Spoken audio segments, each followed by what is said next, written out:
Hi,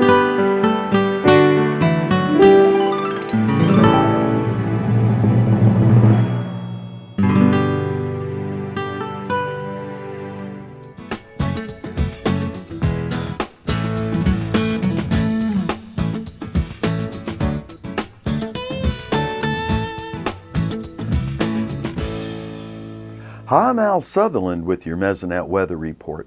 Monitoring soil moisture with sensors is a tricky business. The measurements are localized, soil type impacts interpretation, and soil compaction plays a role. Even with the limitations, the data can be extremely valuable, and the values are definitely related to rainfall.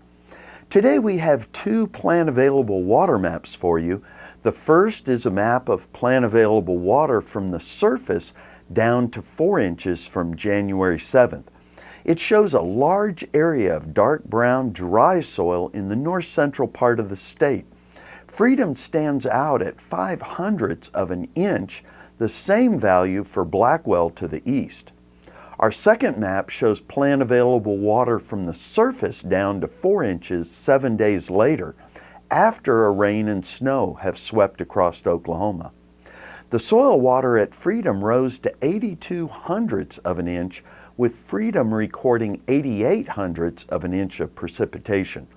To the east, at Blackwell, the change in soil water only went to 0.19 of an inch, with the lower precipitation of 0.26.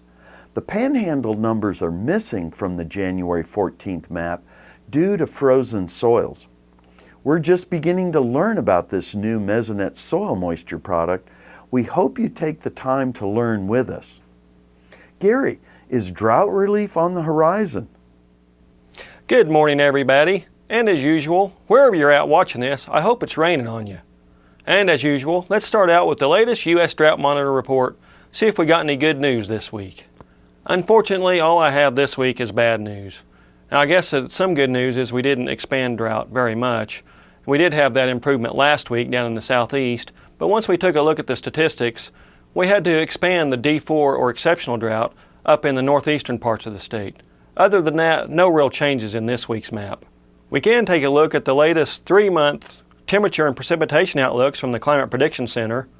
First, for temperature, and this is for the February through April time period, we see increased odds of above normal temperatures across the entire state, a little bit higher odds down in the southwestern 2/3 of the state and the Panhandle.